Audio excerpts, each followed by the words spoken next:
It turns out there is a group, and you may have heard of this group before.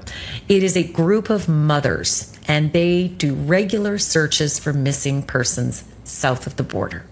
The group is called the Buscando Corazones Nogales group, and they have had huge successes in the past to the tune of finding 25 different unmarked graves in just one area. And wouldn't you know it, they are the ones who got a tip. But this particular group got a tip, and it was specific. They haven't released everything, but they said there were enough specifics in the tip to suggest that Nancy Guthrie is buried in an area southwest of Nogales, in an area called Mariposa. This is where things are at. In any case, I do have a little bit of hope, and that is that this organization has said they're going to continue looking. There are people who live their lives entirely outside the noise of public attention, and Nancy Guthrie was one of them. At 84 years old, she had built a life that was quiet by design. She lived alone in the Catalina foothills, a residential neighborhood tucked into the northern edge of Tucson, Arizona, where the streets are calm, the properties are well kept, and the kind of violence that would come to define her story had never had reason to show up before. Nancy was retired. She was independent. She was, by every account from those who knew her, a woman who had earned her peace and was living in it. Most people who know her name today know it because of her daughter. Savannah Guthrie is the co-host of NBC's Today Show, one of the most recognized faces in American morning television. But Nancy was not a woman who lived in her daughter's shadow. She had her own life, her own routines, her own circle. She was a mother of 4. Alongside Savannah, she had 2 other children who would later become central figures in the public search for her, her son Cameron Guthrie and her daughter Annie Guthrie. When the worst happened, all 3 of them stepped forward. But in January 2026, none of that had happened yet. Nancy was simply a woman living her life in Tucson, and nothing about her days gave any indication of what was coming. January 2026 passed the way most months do in the Catalina foothills, quietly. The neighborhood sits at the base of the Santa Catalina Mountains, affluent and residential, the kind of place where people feel safe enough to leave their doors unlocked and their cameras mostly unwatched. Nancy went about her routines. She was in contact with her family. There was nothing unusual, nothing that signaled danger. But something was already in motion that Nancy could not see. On January 11, a suspicious vehicle was reported near her home. Neighbors noticed it but thought nothing significant of it. It did not stay long. It drew no formal response. On January 31, the same type of vehicle appeared again near the property. Again, it registered as an oddity and nothing more. In a neighborhood where unfamiliar cars occasionally pass through, it was easy to dismiss. And then there was something else. Weeks before February 1, a figure approached Nancy's home. This person was masked. The approach was captured on camera. The details of what that footage ultimately revealed belong to the next chapter of this story. But the fact of it is important here. Someone had been watching Nancy Guthrie before the night everything changed. Someone had already chosen her. The Catalina foothills is not a neighborhood where people expect to be selected as targets. It is precisely that sense of safety, that quiet confidence that violence happens somewhere else, that made what was being planned so difficult for anyone to detect in time. February 1, 2026 was a Sunday. In the early hours of that morning, while most of Tucson was still asleep, something happened inside and around Nancy Guthrie's home that would set off one of the most extensively covered missing persons investigations in recent American history. By the time people who knew Nancy tried to reach her that day, she was not responding. Calls went unanswered.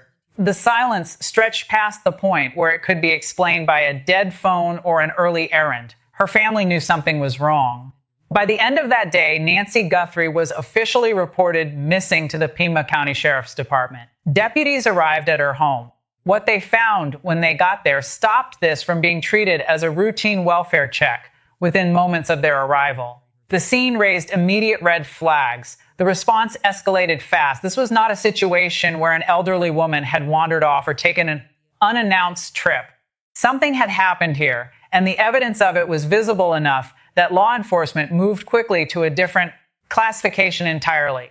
Pima County Sheriff Chris Nanos took charge of the public-facing response. In the days that followed, he would become the face of the official investigations. The man standing at podiums, giving updates to a press corps that grew larger with every passing day. From the beginning, Nanos was direct. This was not a missing person situation in the conventional sense.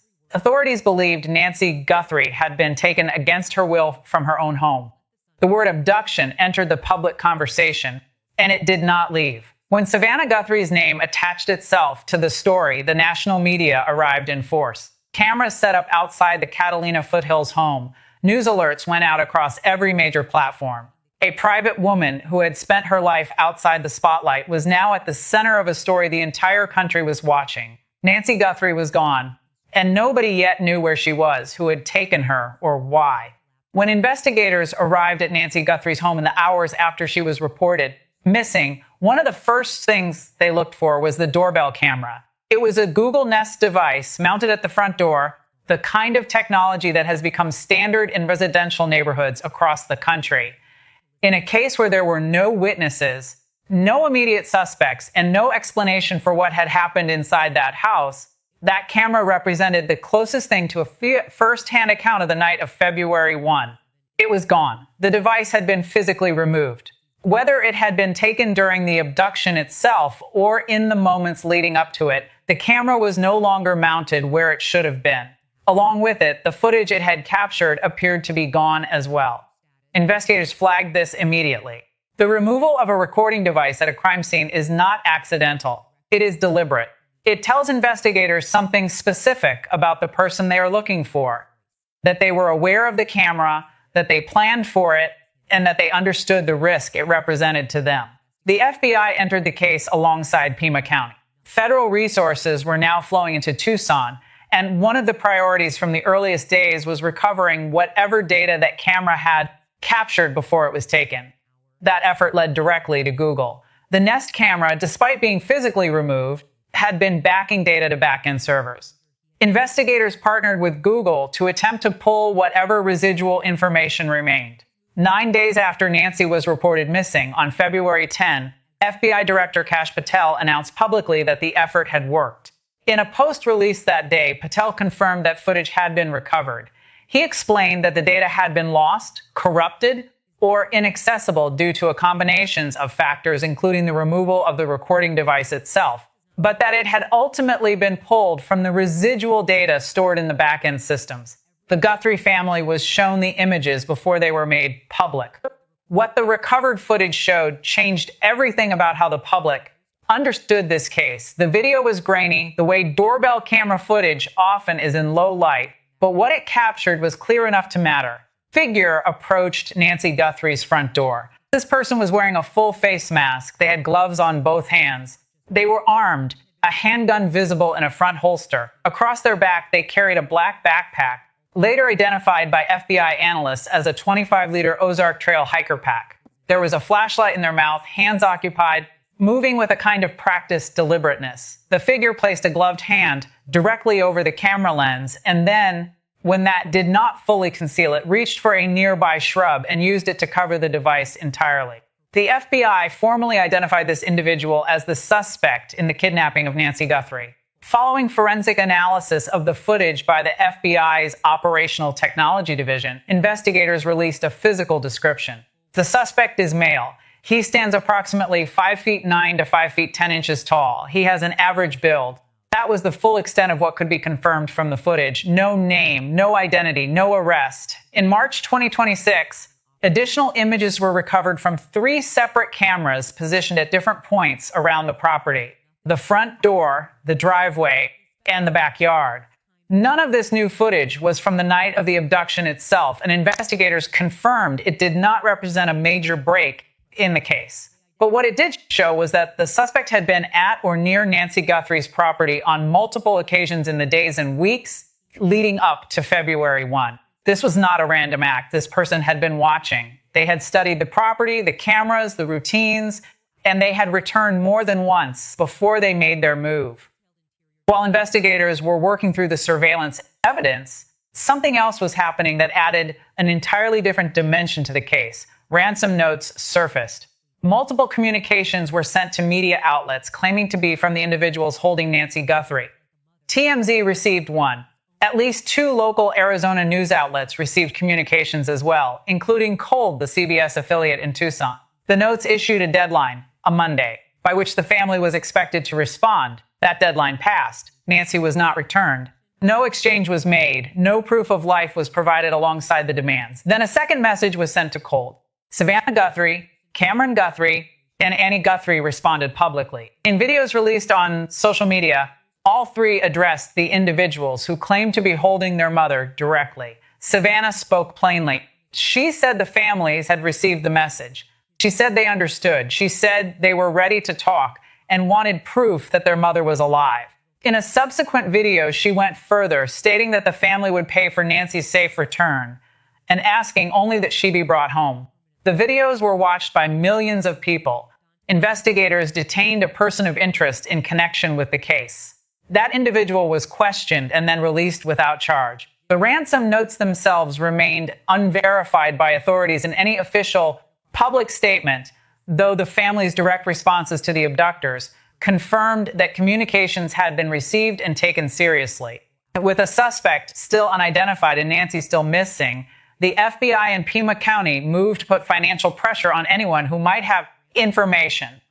The FBI announced an initial reward of $50,000 for information leading to Nancy's recovery or the conviction of anyone involved in her disappearance. When new suspect details were released following the forensic analysis of the doorbell footage, that figure was doubled to $100,000. That was only the beginning. Contributions from multiple sources accumulated over the weeks that followed, and the combined reward eventually surpassed $1.2 million. It became one of the largest reward pools ever assembled in a missing persons case in the United States. The tips came in immediately, and they kept coming. Since February 1, 2026, the FBI collected over 13,000 tips from the public related to this case. 13,000 separate pieces of information, each one requiring evaluation, each one consuming investigative time and resources. The sheer volume of public response reflected just how many people were following this story and how much the name Nancy Guthrie had come to mean to a country waiting for answers. This case is still open. If you are watching this and you are new to Cold Case News Nation, subscribe right now. Every development in this investigation, every detail that comes to light, we cover it the moment it breaks. You do not want to miss what comes next in this story, because this is where it gets complicated. 13,000 tips is not a number that moves quickly through any investigative system. Each one has to be logged, assessed, prioritized, and followed up on with whatever resources are available at that moment. While that process was grinding forward, the physical evidence collected from and around Nancy Guthrie's home was making its own journey through the forensic pipeline. Among the items recovered near the property was a pair of black gloves. Investigators submitted them to FBI laboratories for analysis. The results that came back confirmed what many had suspected. The gloves appeared to match the gloves visible on the hands of the suspect in the recovered doorbell camera footage. It was a significant forensic connection, a physical object linking the scene to the figure on that video. But a match in appearance is not the same as a confirmed identity. The gloves told investigators they were looking in the right direction. They did not tell investigators who they were looking for. The forensic effort did not stop there. By March 2026, investigators introduced genetic genealogy testing into the investigation. Unidentified DNA samples had been recovered from the scene, and genetic genealogy, the same methodology that has cracked decades-old cold cases across the country by tracing DNA through publicly available genealogical databases, was now being applied here. It is a process that takes time. It is not a switch that gets flipped and produces an answer overnight, but its introduction signaled that investigators had biological material they believed was connected to the suspect and were committed to identifying it through every available scientific means. Beyond the immediate scene, the investigative net was cast wide. Thousands of hours of footage from traffic cameras, residential ring doorbells, and intersection surveillance systems across Tucson and neighboring areas were requested, collected, and analyzed.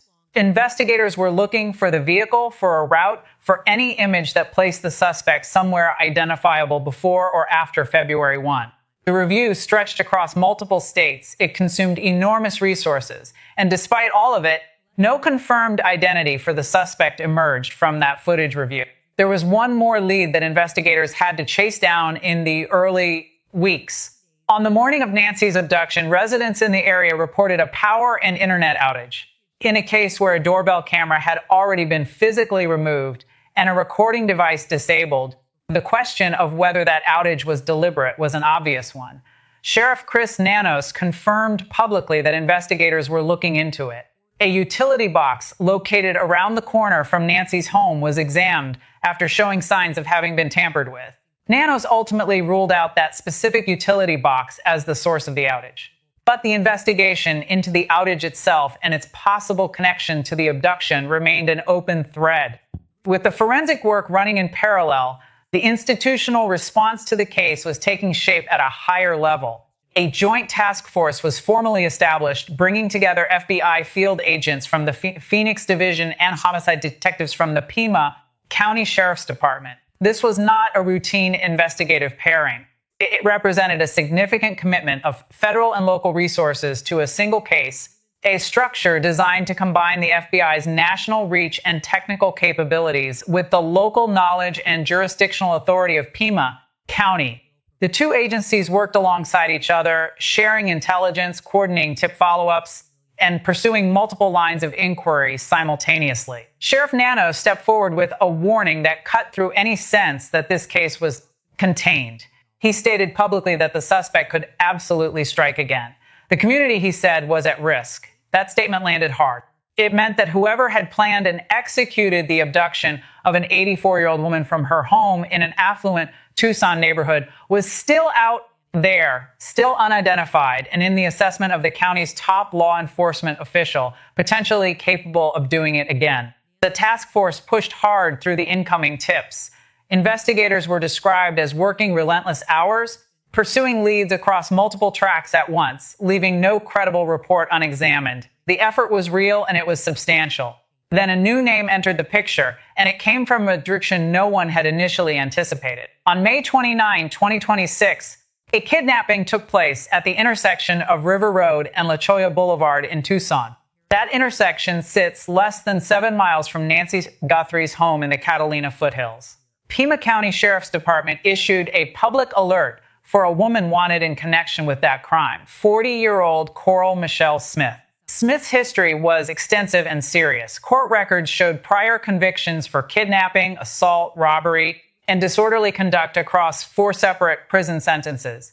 Her most recent incarceration came in 2023, following a conviction for aggravated assault with physical injury. She had been out of prison and back in the Tucson area when the May 29 incident occurred. Investigators did not publicly state any connection between Coral Michelle Smith and the disappearance of Nancy Guthrie. The alert issued was specific to the May 29 kidnapping.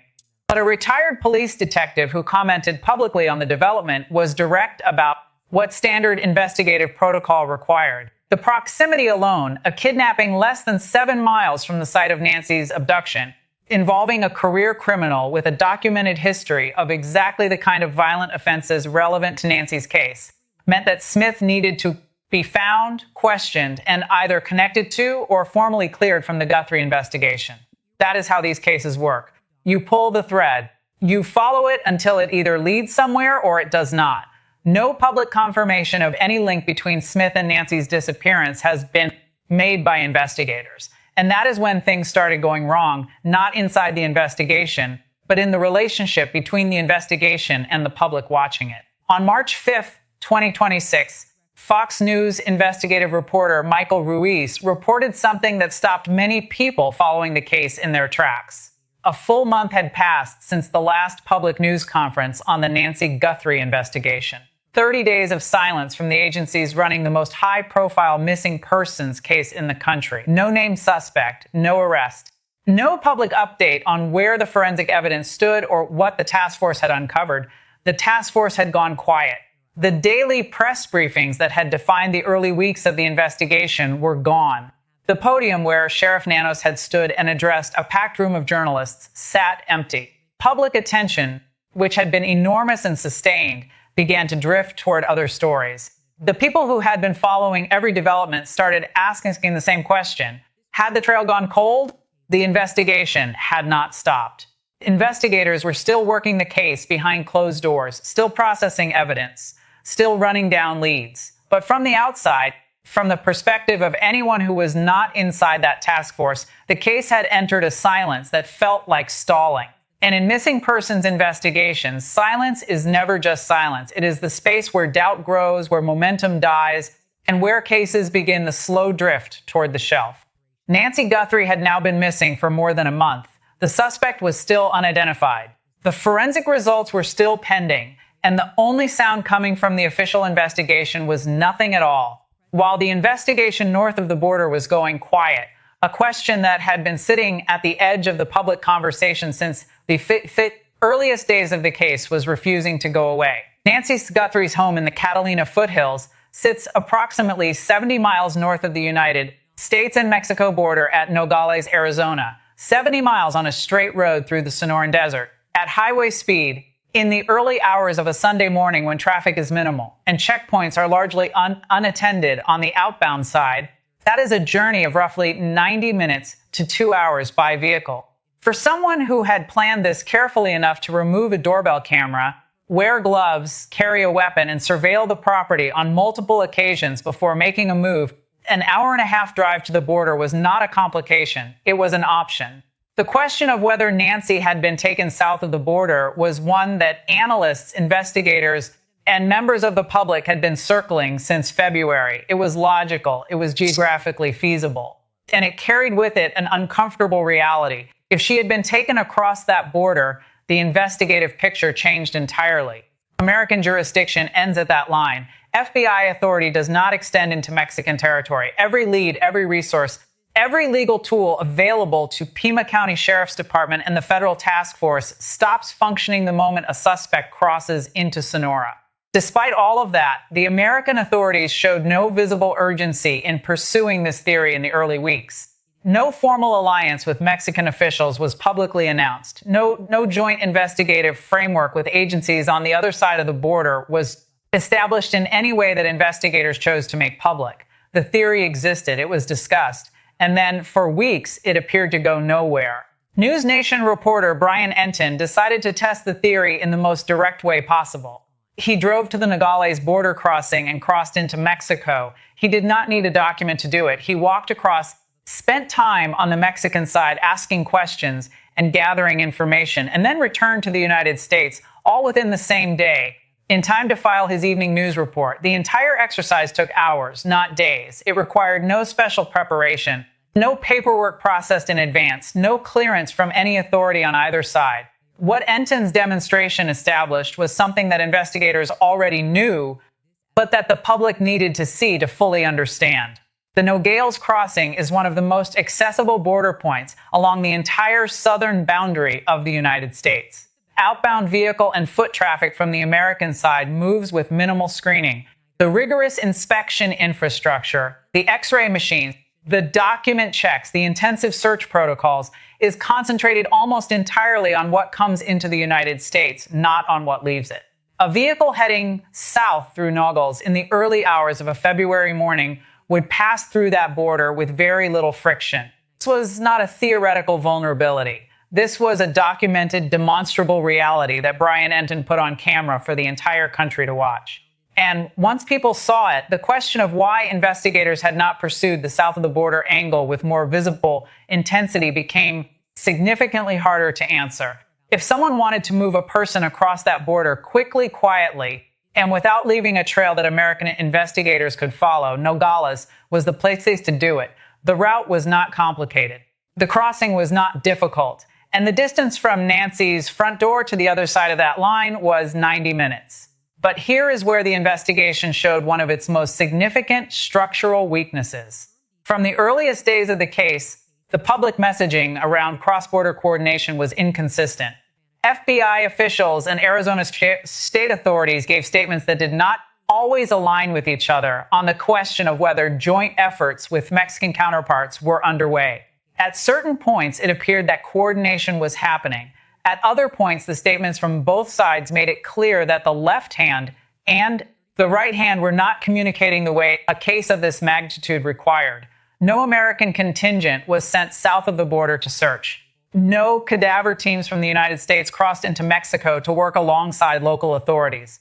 No formal partnership with the Sonora State Commission for the Search of Missing Persons, the Mexican government body that oversees exactly this kind of investigation in that region, was publicly established in the first months after Nancy's disappearance. The two countries, separated by 70 miles of desert and an international boundary, appeared to be running parallel investigations with no meaningful shared intelligence flowing between them. That gap was not just an administrative inconvenience.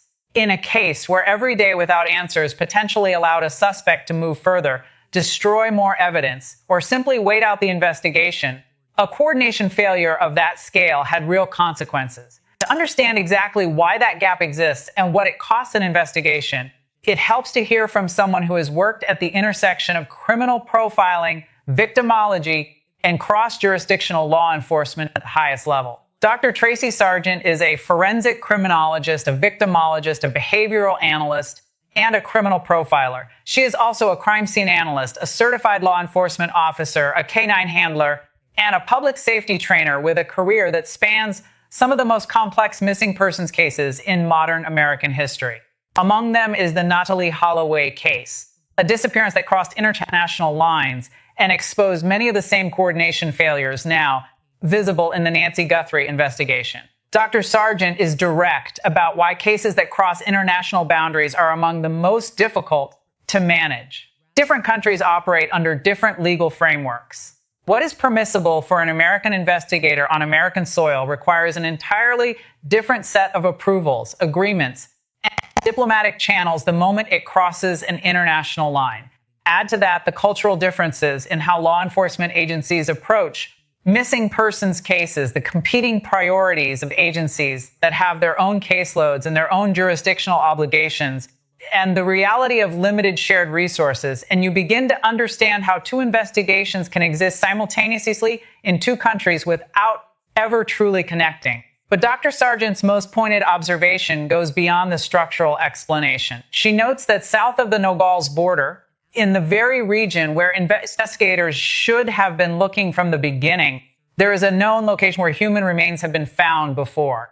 Not once, not twice. 25 unmarked graves discovered by a single search organization operating in one concentrated area. That is not an unknown quantity. That information existed. It was findable. And in Dr. Sargent's professional assessment, that area should have been flagged, contacted, and incorporated into the investigative framework as early as week 2 of the Nancy Guthrie investigation. It was not.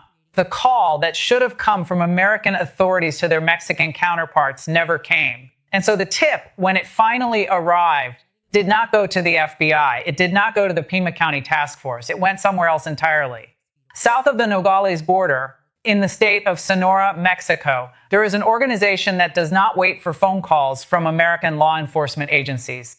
It does not wait for task forces to form, for rewards to be posted, or for federal investigators to decide that a theory is worth pursuing.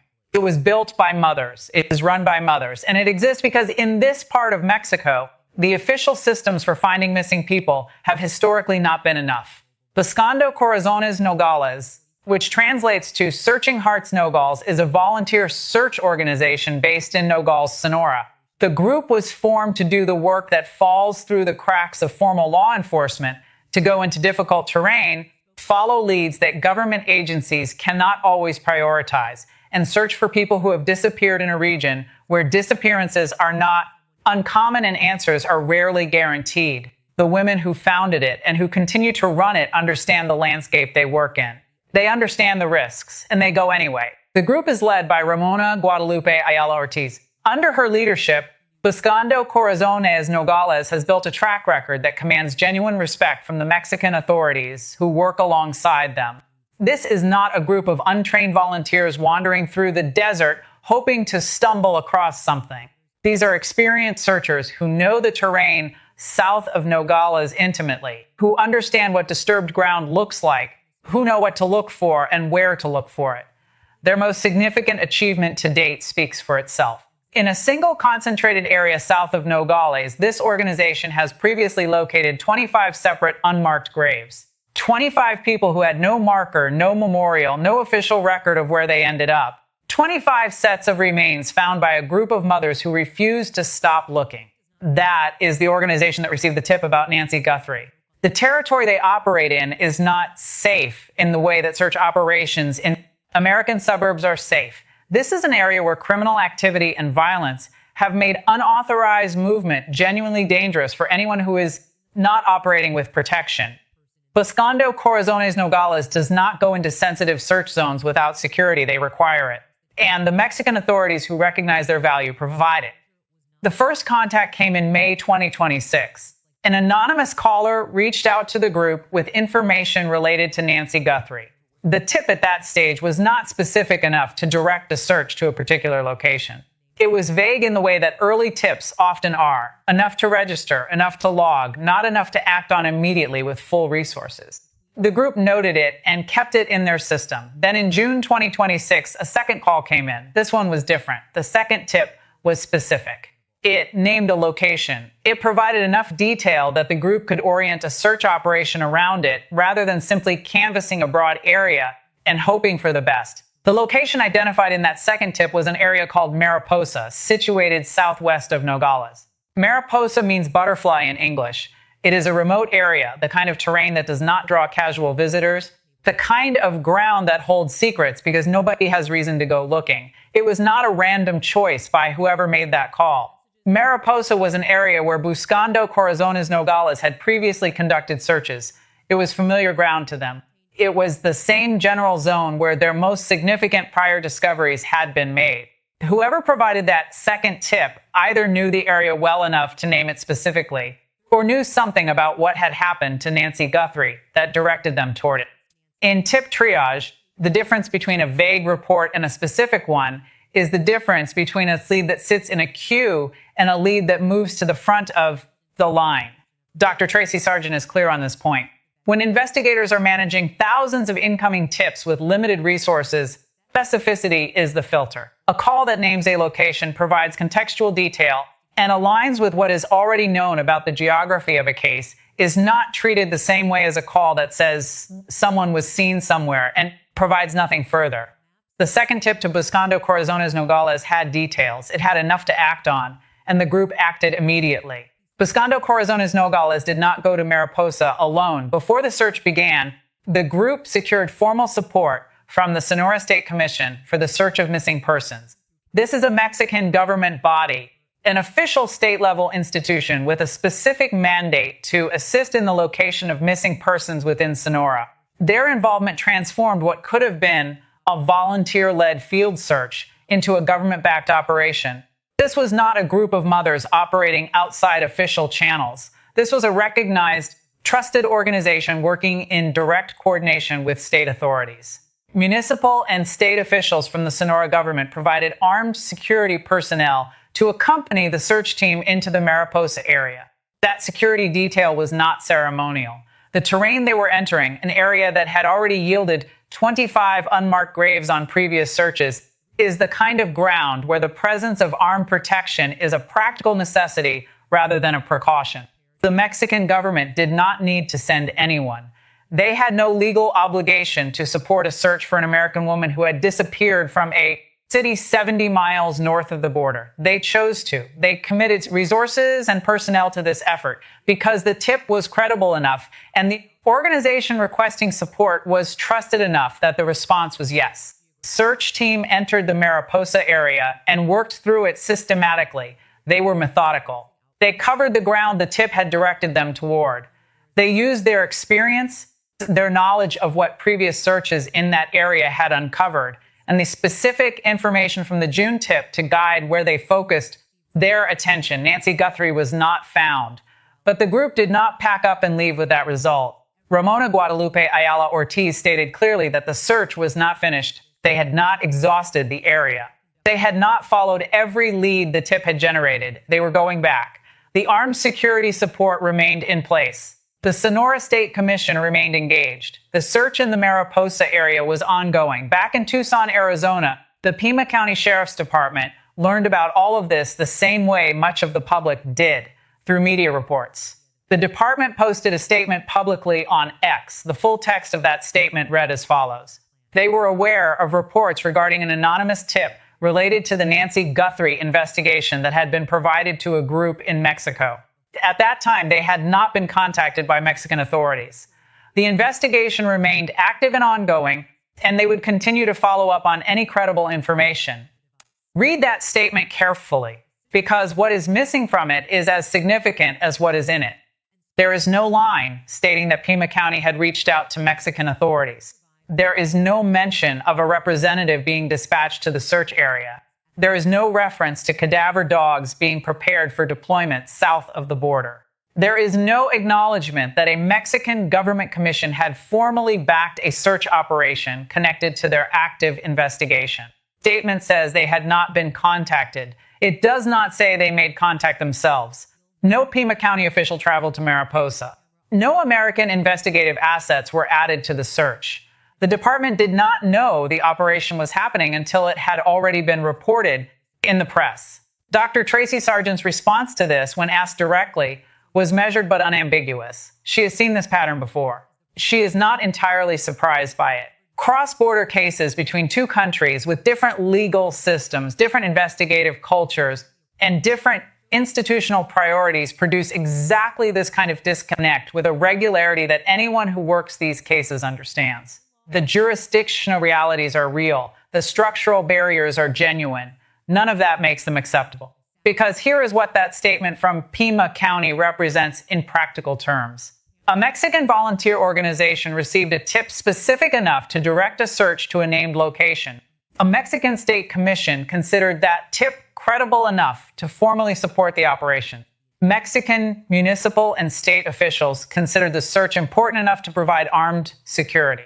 And the American agency running the official investigation into Nancy Guthrie's disappearance found out about all of it from news reports. That is precisely the kind of coordination gap Dr. Sargent notes that does not just slow a case down. It is the kind of gap that allows cases to go permanently unanswered. There is a word that gets used too loosely in cases like this one, and that word is cold. A case does not become cold simply because time passes, and it does not become cold because the public's attention shifts to the next headline. A case becomes cold when every lead has been run down, every tip has been checked, every avenue has been closed, and the file is physically moved to a shelf where it waits for something new to surface. That has not happened here, not close to it. Dr. Tracy Sargent describes the rhythm of an active investigation as something closer to a heartbeat than a straight line. There are bursts of intense activity, followed by stretches that look quiet from the outside, followed by a single tip that reignites the entire effort overnight. This pattern is normal. It is not evidence of failure, and it is not evidence that investigators have given up. It is simply how cases of this size move. In the earliest days, time is the enemy. Evidence degrades, memories fade, and a window for finding someone alive narrows by the hour. But as a case ages, time begins to work differently. It starts shifting in specific and measurable ways toward the people trying to solve it. That shift has a great deal to do with people and what happens inside their heads as the days stretch into months. Dr. Sargent has spent years studying how criminal networks behave once the initial panic fades. In the first days after something like this happens, everyone involved is careful. Guards are up. Communication stops. Nobody wants to be the person whose name comes up first. But that level of discipline is hard to sustain. As weeks turn into months, suspects grow comfortable. Confidence creeps back in. The fear that kept people quiet begins to feel less immediate, and with that distance comes a dangerous kind of complacency. Associates who said nothing out of genuine fear start to recalculate what they owe and to whom. At the same time, somewhere in the system, there is almost always someone facing an unrelated charge, sitting in a cell doing the math on what they know and what it might be worth. Dr. Sargent is direct about this dynamic. The first person in a criminal network to come forward is almost always the one who gets the best deal. Reduced charges, immunity, sometimes protection. Investigators know this, and they wait for it because it is one of the most reliable mechanisms in any long-running case. Dr. Sargent met with cold case investigators the day before this conversation, and she said they were asking the exact same question everyone connected to this case is asking. Is there anyone out there in the suspect's circle who is upset enough, scared enough, or simply tired enough to talk? Then there is the money. More than one. $2 million in combined reward funds remains on the table for information leading to Nancy Guthrie's recovery. Dr. Sargent calls this a double-edged tool. A reward of that size guarantees attention, and attention generates tips. But it also generates noise, calls motivated by the prospect of a payout rather than by actual knowledge, leads that have to be chased down and ruled out before resources can move elsewhere. Every tip, regardless of its source or its motive, still has to be triaged and verified. A reward works best when it is paired with sustained media coverage, something that keeps a case in the public's mind long after the news cycle would normally move on. This case has had both in significant volume for months. So where does that leave things at day 131? Dr. Sargent says her own sense of hope is higher now than it was a month ago, and she points directly to what happened south of the border as the reason. The Mexican volunteers, the state commission, the officials who provided armed security for a search connected to an American case, none of them were obligated to do any of that. They did it anyway. In an investigation like this, that kind of engagement is not a small thing. It is the kind of movement that, once it starts, tends to build on itself. What remains unanswered is still substantial. Who is the masked figure captured on that doorbell camera? Where is Nancy Guthrie? Why, after 131 days and roughly 13,000 tips, has no suspect been named publicly?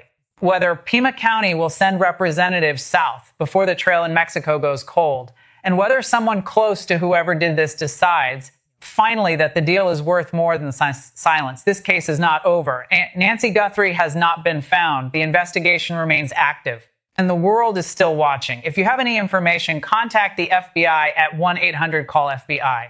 If this documentary moved you, subscribe to Cold Case News Nation. Share this video, because sometimes the one person who knows something is watching right now.